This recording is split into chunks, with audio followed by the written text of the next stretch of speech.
Welcome back to Primetime News. Special welcome if you're watching on onespotmedia.com. A reminder as well that you can watch TVJ live by downloading our One Spot Media app in the Google Play Store or the App Store. That's the number 1 followed by the word Spot and Media.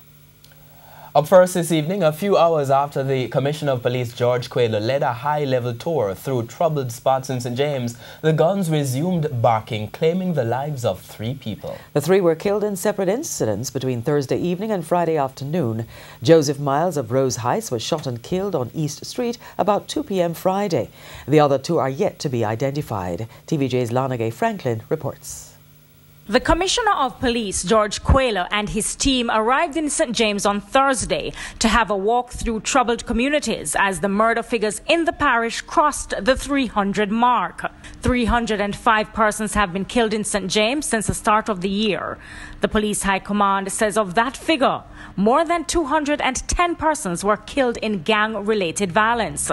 Commanding Officer for Area 1, Assistant Commissioner of Police, Donovan Graham, says 89% of those killed died from the gun. ACP Graham was speaking during a press briefing on Thursday at the Montego Bay Police Station in Freeport following the tour. He says gang activities in St. James, which are tied mostly to the lottery scamming, continue to plague the division. ACP Graham explains that there are 33 gangs in St. James, 10 of which are active. He named a few. In Flanker, we have the Uptown Downtown Sparta.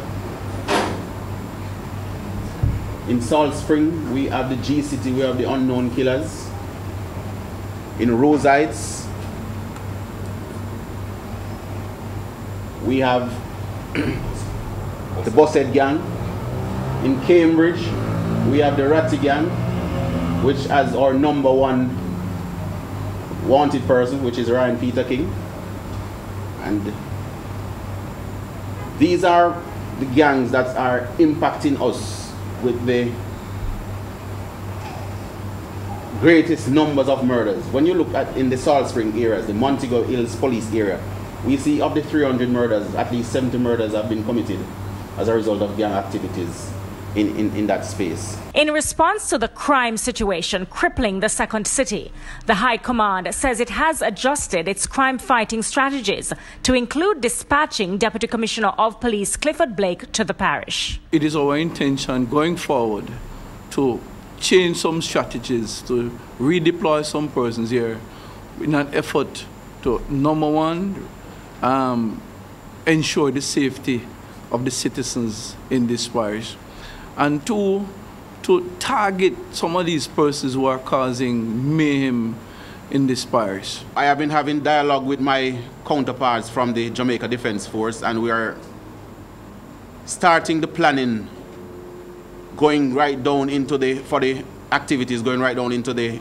Christmas season and beyond, where we will have increased joint deployment. We will see an increase in operational activities.